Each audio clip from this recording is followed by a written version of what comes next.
2024 объявлен годом семьи. Указ подписал Владимир Путин.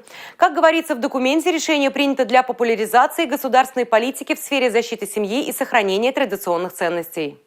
Глава Чувашии отметил, для республики повышение статуса семьи – приоритетная задача. В регионе растет количество многодетных пар, на их поддержку и обеспечение жильем в бюджете заложены многомиллионные средства. Решение президента Олег Николаев прокомментировал в эксклюзивном интервью нашей съемочной группе.